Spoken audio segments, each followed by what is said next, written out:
So, hello, welcome to this webinar intended to give you a clear idea of what you need to master in order to be successful in the new reality.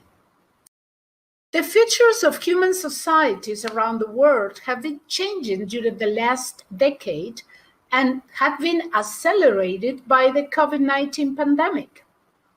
Changes are not a direct consequence of the pandemic. They have been developing as part of the evolution of society and its different sectors. The pandemic just makes them evident for many people, and in that sense, we can consider the crisis a benefit because it has opened our eyes and gives us the opportunity to prepare for keeping pace with the changes. As an old proverb says, there is an opportunity in every crisis, and the deeper the crisis, the better the opportunity can be. Let's analyze that situation. Welcome, Annika. This quote may be shocking at first sight, but if you reflect upon it, you may realize its deep sense, which is that degrees focus only on learning content without the development of skills is not what today's society requires. When I say development of skills, I'm not talking about skills to repeat and replicate actions again and again. Something that was useful when reality used to be stable enough to let us do the same courses of action for nearly all the extent of our professional life. Today, we face an uncertain, changing, and unpredictable world, and therefore, fixed courses of actions are useless. You need to be able to flow with changes to get and provide the most useful and effective solutions to each new situation. And that is not possible if you rely only on what you have learned and are not able to create new things. Welcome, Han, Lauren, Emily. This is the agenda for this webinar. First, let's have a look at what we face now and may face in the near future. Second, an analysis of the impact that reality has on three basic sectors of life will help us understand what we face and consequently infer what we need to do in order to be successful in such scenario. That will take us to the third section of the webinar, the skills required to achieve that goal. Finally, instead of the usual tips and tricks section, we will talk about an equal pragmatic element, reskilling and upskilling as a long life attitude. Welcome, Adrian. Nice to see you again. What are the main features of our world in the second decade of the 21st century? Let's have a look. Societies around the world are intimately attached to their economies. Despite how much we think that is incorrect, the fact is that it happens. And we must acknowledge it so we can work from inside to make societies better and more equal. The global lockdown due to the pandemic has had a disruptive effect on the economy. Some sectors have been particularly vulnerable, while others, such as streaming platforms and e-commerce, that are linked to the digitalization have had a boost. The pandemic has also highlighted the need to maintain a healthy relationship with the environment. This scenario gives a glimpse of which sectors will dominate the economy of the future. Those sectors are digitalization and fight against the climate change. Related to them, new sectors seem to be emerging to shape economy. New technologies and services for people with special attention to the elderly will be important. Tools such as big data and its capacity to get trends and conclusions from massive amounts of information, the Internet of Things, artificial intelligence, and machine learning, elements that we talked about in a recent webinar, have revolutionized the economy, favoring both efficiency and quality of production processes and the optimization of decision making. The fourth industrial revolution is marked by these new technologies and has forced companies to adapt to them in order not to get out of business. An evaluation of the consequences of the pandemic has caused the multilateral bodies, governments, and leading members of the business and financial sectors have decided to do something about that. The need to undertake a green recovery based on two main actions: generation of employment and wealth, and the fight against climate change. Keep that in mind. Okay, just a moment that I have to do something here. Sorry about that.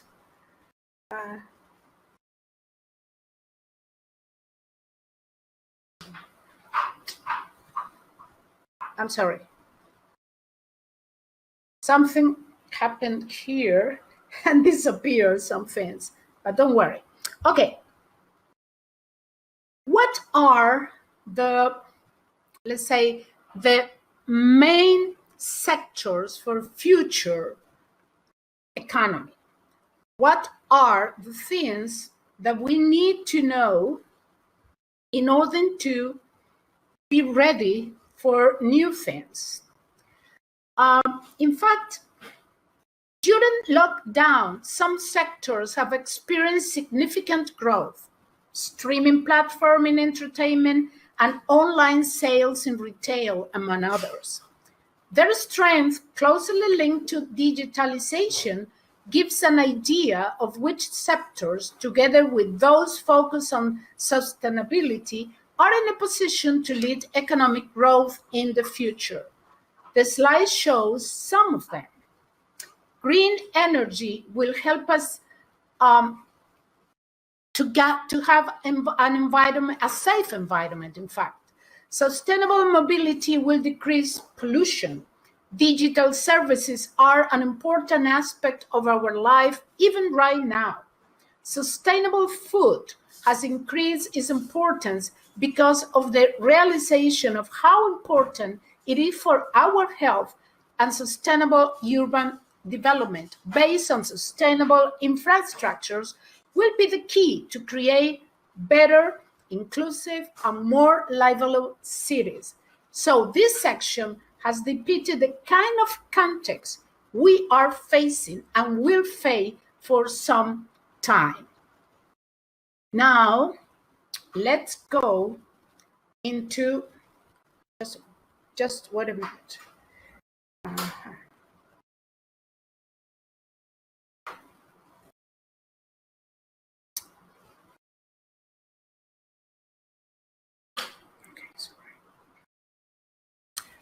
So now let's go into what is the impact that all the things have had in economy, in society, and in education.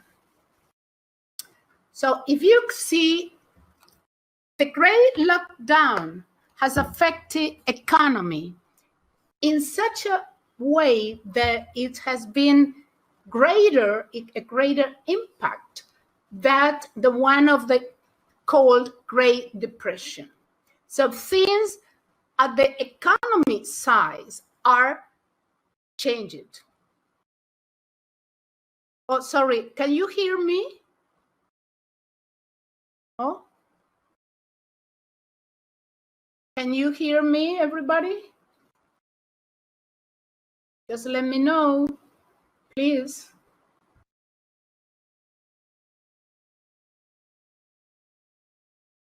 Is everything okay?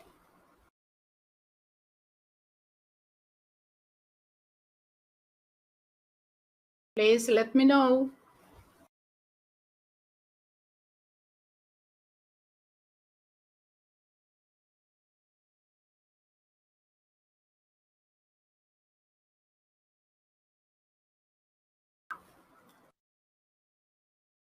Yes, okay. Okay, good, good. So the idea is that economy is changing in a way that we have seen before, because the depression that had been caused not only by the pandemic, but basically due to a new way of seeing things, of producing things, which is the way of using cyber physical elements, cyber physical machines to do the kind of job that people used to do. Not anymore. We don't need that kind of labor again, because we have machine for that. And that is affecting the way that we are going to produce things, but also mainly the employment. The employment right now is, from now on, is quite different for any kind of employment that we had before. Now, from the social point of view, the crisis and the pandemic has shown us that we need a new kind of relationship with people. Okay, we need what is called a new social contract. So the whole society has to be focused on doing the best thing for everybody. You may say, okay, but that's not the way that employers and big companies think of. But believe me or not, you will be surprised that that is happening, because big companies and great and big employers are realizing that you cannot keep the kind of relationships that are fixed to, I'm the employer, you are the employee, I say what you have to do, and you do it in exactly in the same way that I say it. That is not possible, because things changes so quick that we need employees that can adapt and create within that context. So as this slide gives you good ideas of elements that has to be taken into account into the social area in this way. And the third area to pay attention to is education. If we are not going to, we cannot keep depending on manual skills, on labor workers. We need something else. We need talent.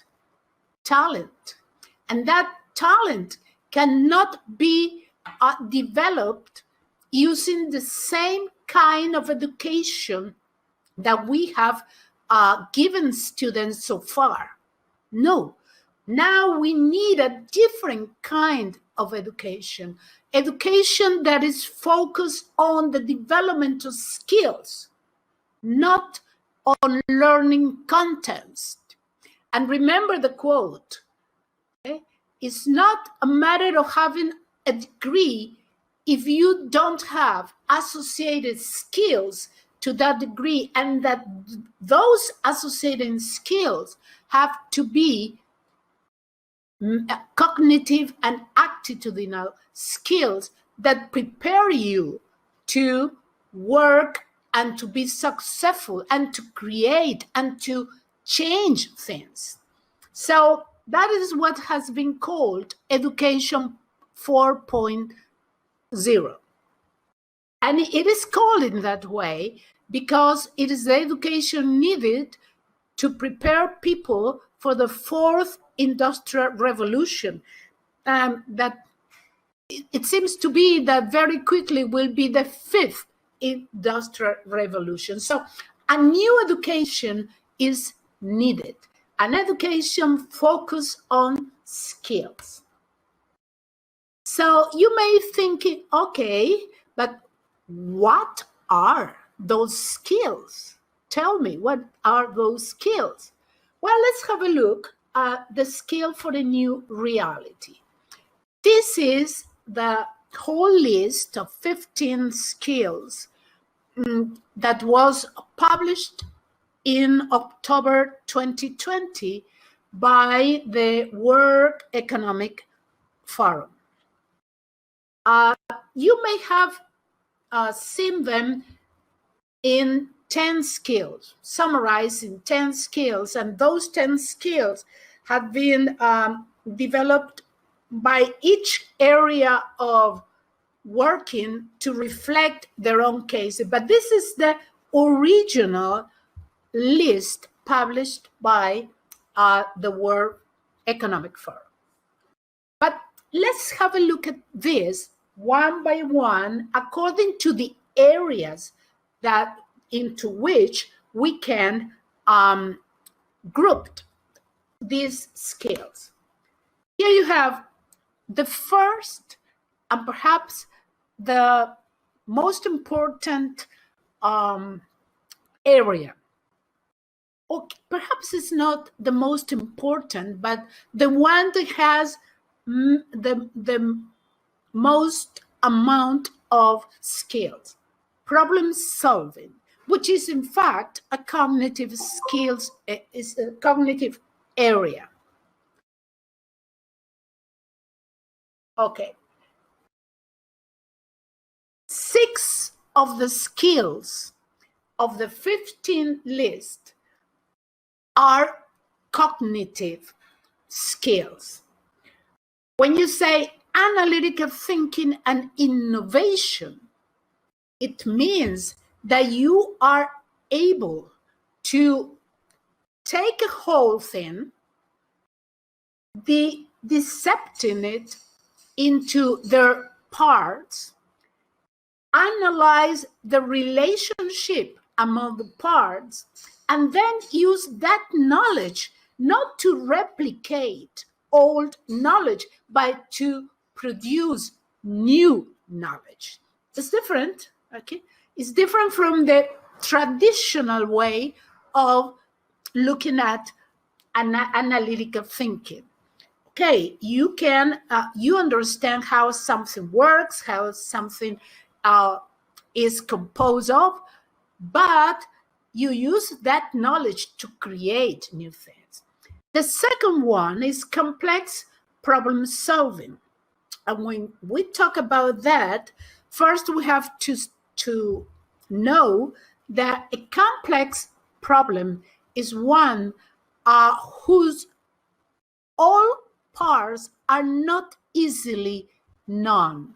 I mean, you know that something is happening, you know some of the elements of some of the variables that are immersed, but you don't know all of them, and therefore you cannot predict how to behave in relation to that. You always have to take into account a certain degree of uncertainty,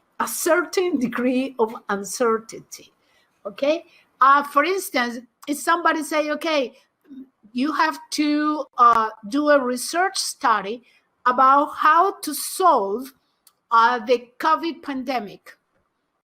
And you say, wait a minute, there are some things that we know, but there are a lot of things that we don't know. That's a complex problem solving. And the main important thing is that you have to produce at least some effective solutions, even though you know that those solutions are not complete, and that you have to adapt them, or first analyze them again and adapt it to new things, new variables that could be there.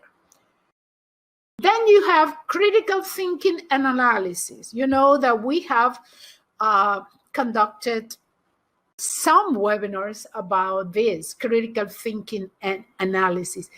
But summarizing the point, the idea is that you have to approach ideas, approach situation, approach problems with an open mind, in terms of, I don't believe things at face value.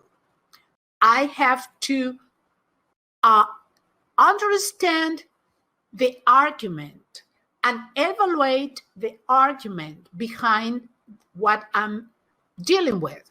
And if you remember, when I conducted argument webinars, an argument is a claim that is supported by reasons and evidence.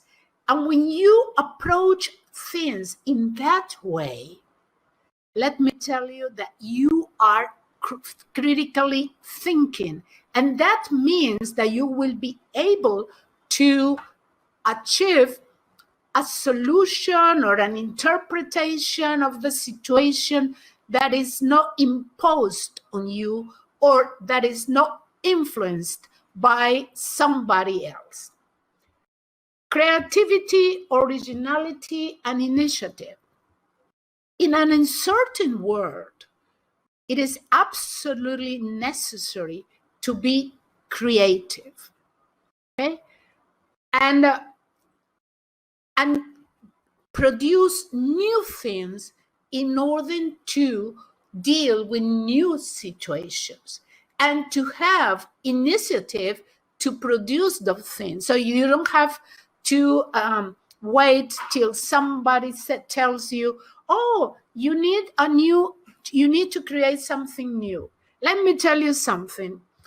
At this moment, I have 2 technicians in my house that are working, installing a new air conditioning unit.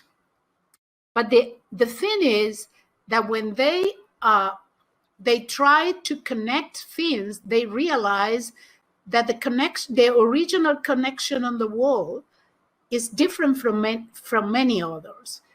And the technician is creative enough to say, wait a minute, I have these things, the metal thing where they have to put the air conditioning unit, and he say, I have to adapt this thing in order to have access to this part of the world.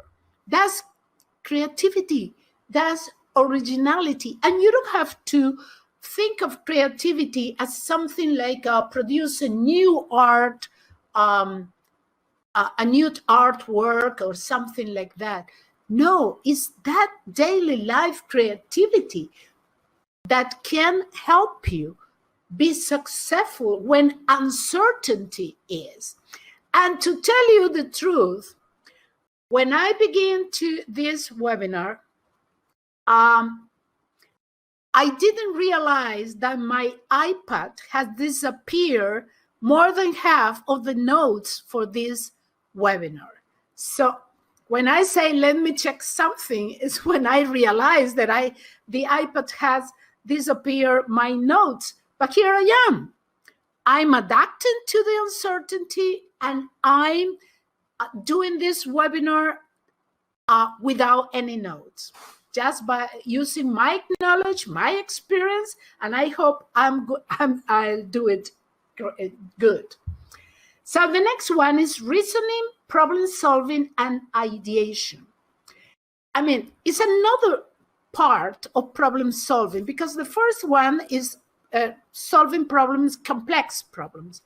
This one, this ability focus on trying to approach each new thing, each new situation, thinking first and acting later. That's the thing in relation to this. And that part, ideation, is when you say, okay, I have this, oh, I understand this. This is what is happening, and therefore this is what I can do. And the last skill that is related to problem solving, thank you, I do. They say that this is on point. You are doing great. Well, I'll do my best. Okay, so system analysis and evaluation is necessary in today's and near future scenario, because we need to know how things relate one to another. I mean, because if you find a solution for one problem, but you don't have a clear picture of how this problem relates to other problems, that solution maybe is not useful, but that solution may cause another set of problems because you didn't take into account the different relationships that are present in that situation.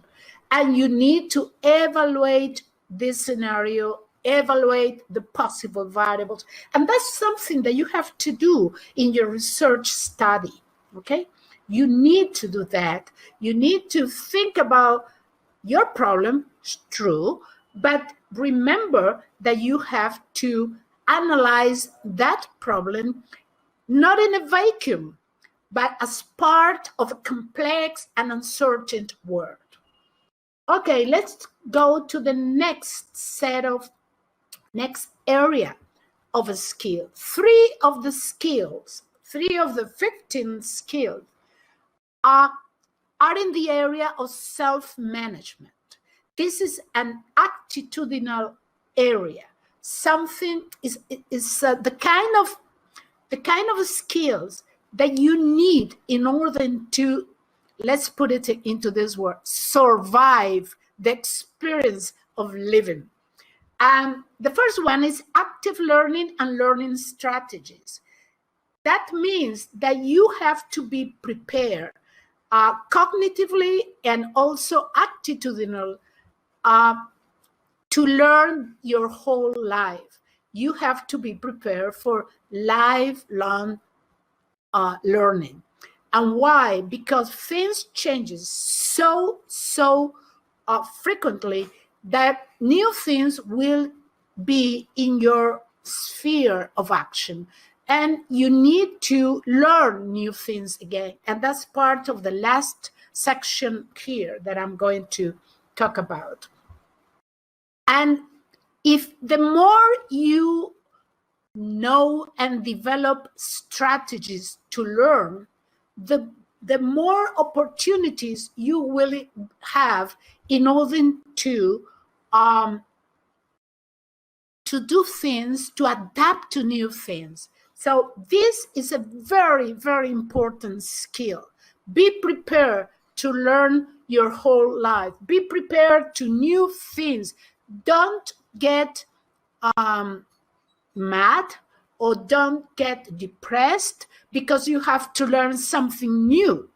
No, it's an opportunity, and an opportunity to be better, to solve things, to make you successful, okay? The second one, resilience, stress tolerance, and flexibility. In an uncertain world like this one, you need these three things in order to survive. You have to have resilience, which means that if you fail, you get up again. If you fail again, you get up again. And you continue doing that once, again, and again, and again. And you need to know how to be tolerant enough so stress don't affect your health.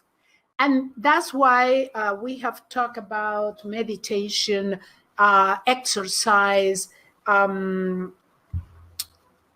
healthy food, and that kind of things, because those things help you to, not to, it's not, the word is not to face stress, but to flow with the stress. Because if you face stress like you are in front of a wall and you crash into the wall one again and again and again, you are going to fail at the end. However, if you learn how to flow with the stress, how to flow with the changes, you will be successful at the end. And that requires a lot of flexibility, a lot of cognitive and attitudinal flexibility. And finally, in this area, we have emotional intelligence. And perhaps the most known and the most important feature of emotional intelligence is to be kind with other people, to try to understand yourself, but also other people, to be ready to look at things not as things that are against you, but as things that everybody has to face, and that each person deals with it in a different way. So you need to be empathic. You need to, even though if you don't share the same ideas of other people, you need to be empathic in the sense to say, okay, I don't agree with your point of view, but I understand why you think in that way. That is emotional intelligence.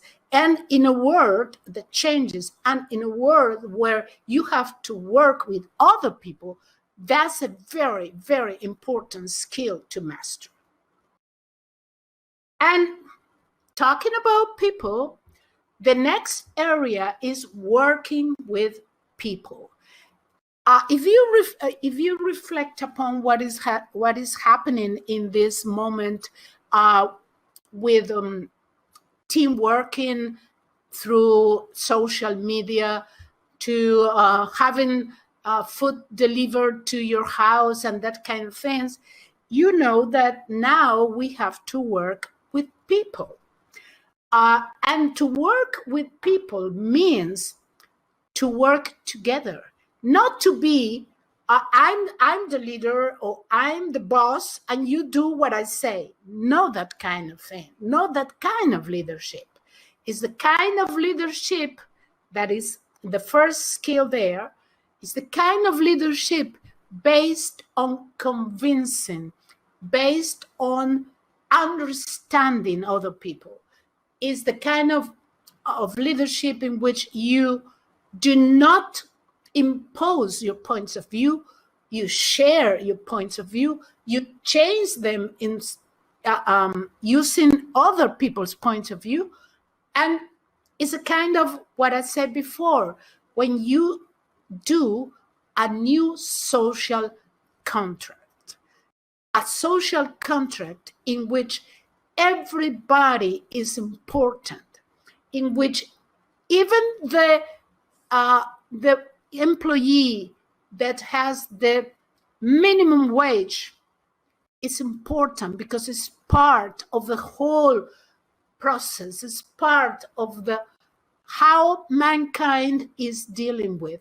And if we are going as humans, as mankind, if we are going to get out of this and many other crises, the only possibility is that we share with other people and work really, really together.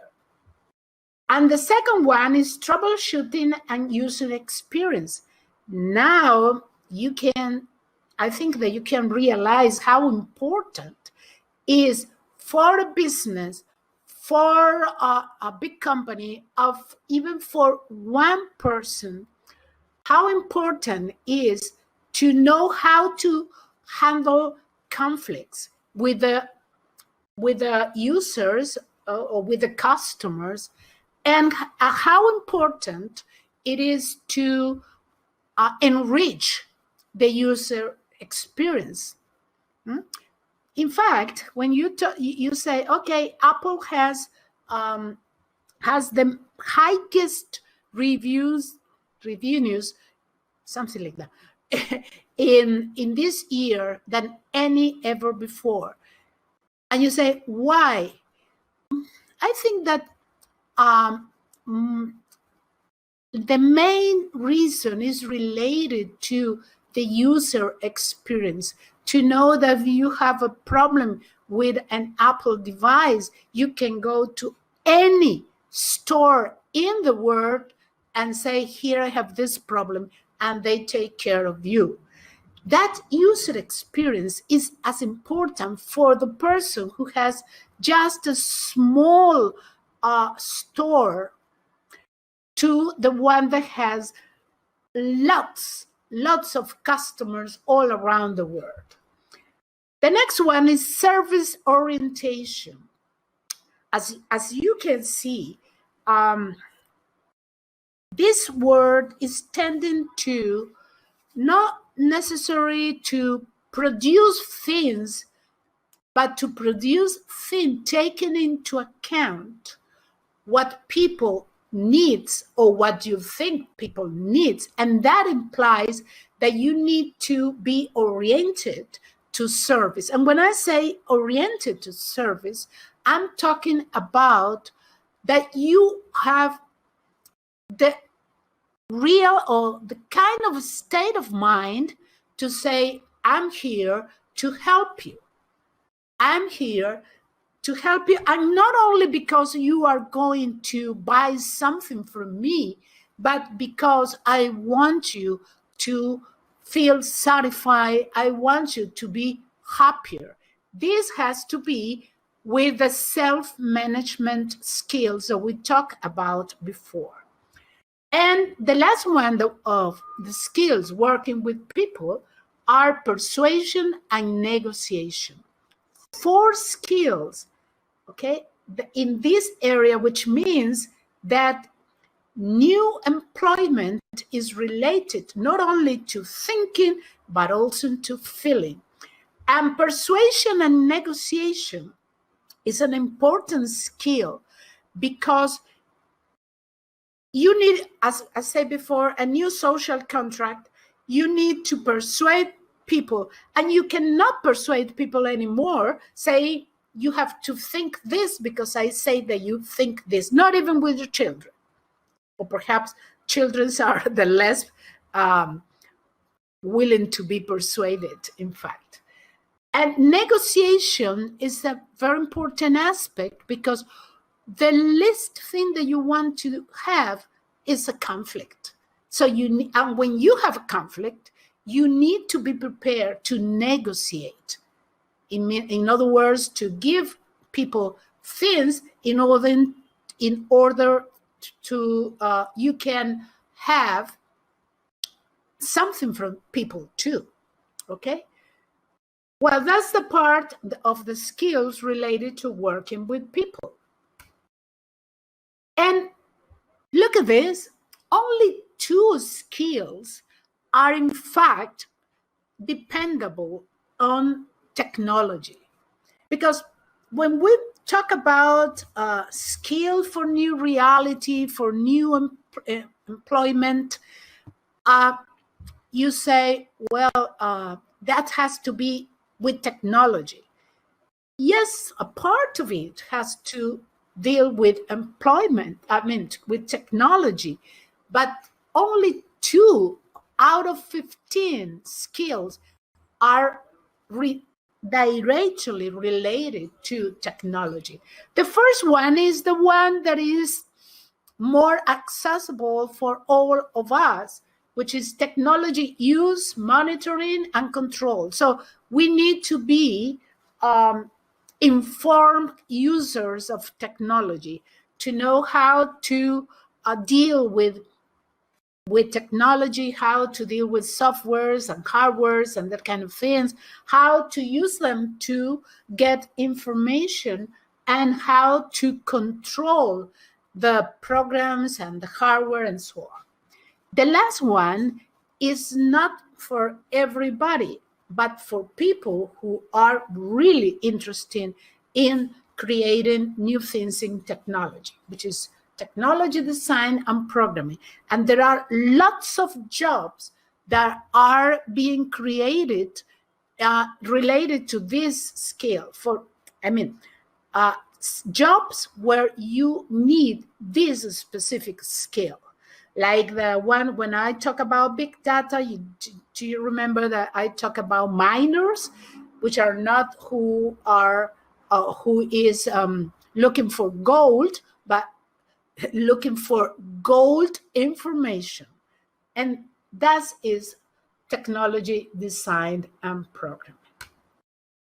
So look at this slide. Here you have a very interesting comparison between what we have so far and what we need in the near future. If you look at this, physical and manual skills are going down right now, are not so useful or are not so demanded, because now we have cyber physical systems that can do this kind of hand-on things. The next one, which is also decreasing as an expected skill, is basic cognitive. Basic reasoning, basic problem solving. But look at the last 3 ones. Those are the skills that are increasing their importance and that are being demanding in the labor market. Okay, so higher cognitive skills like creativity, complex information processing, and interpretation. That's why complex problem solving and critical analysis and analysis of information is so important. Another one, social and emotional skills like entrepreneurship and initiative taking and leadership and managing others.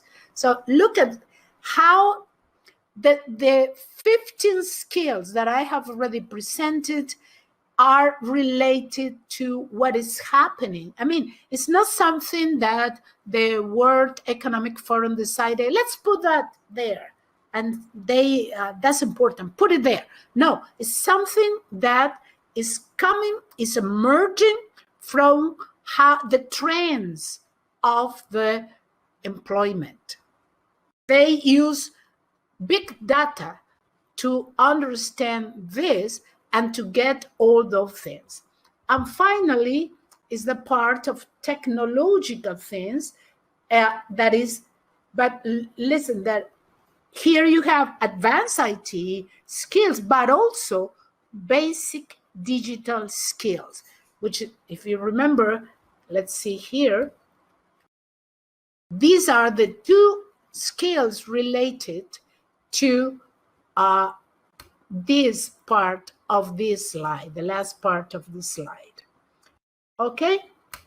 Now, I have now two concepts that are very important. I mean, instead of a tips and tricks section today, I decided to include this pragmatic element or section, which is upskilling and reskilling, okay? And if you have a look at the percentages that are on the right side of the image or the slide, you will see how important is now to invest in developing, in mastering skills. I mean, it's not just a thing of going to the university and learning to do things according to the book and then to get a degree. It is also related to lifelong learning and how you need to, I don't like the word train and retrain, but to learn new things, okay? In a scenario that many people are losing their jobs, those two ideas of upskilling and reskilling, sorry, are important. Upskilling means that you learn new skills to complement the ones that you have already developed. And reskilling means that you get rid of skills that are no longer useful for you and you learn new ones to substitute them. So you can complement or you can substitute. And I decided to give you this last image in order that when you are reviewing the presentation, have a look at new jobs, new areas that perhaps will be useful for you to learn things in relation to that, okay? Things related to leadership that include, for instance, leadership in virtual context, how to be a leader without being face-to-face to your employees, for instance. Things that you need to learn in order to compare with the business challenges.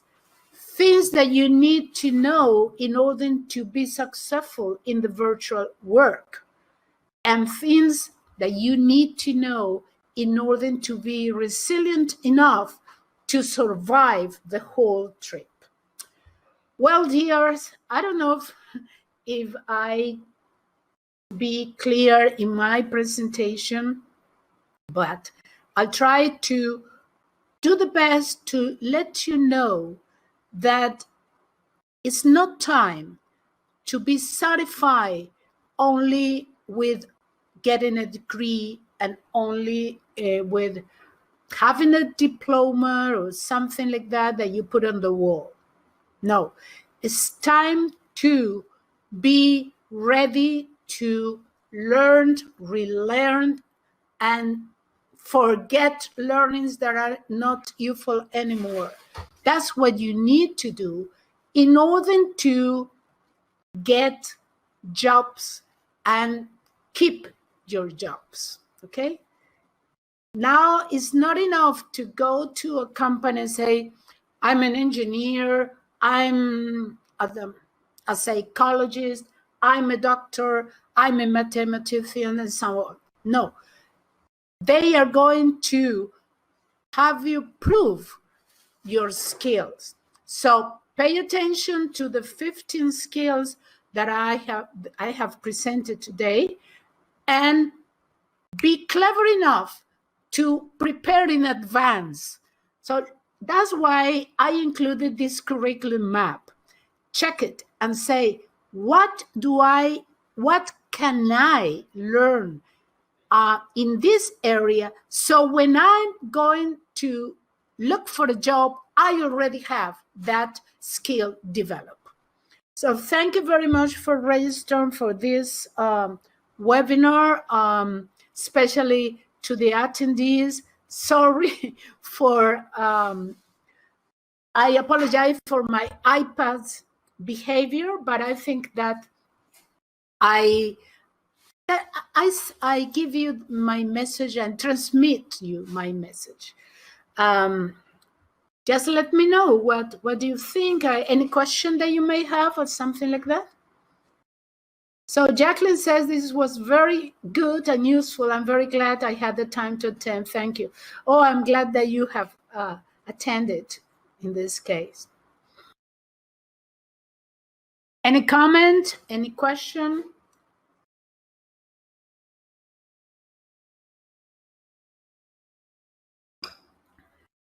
No? Okay. If there are no comments or questions, let me, first of all, let me stop the recording. And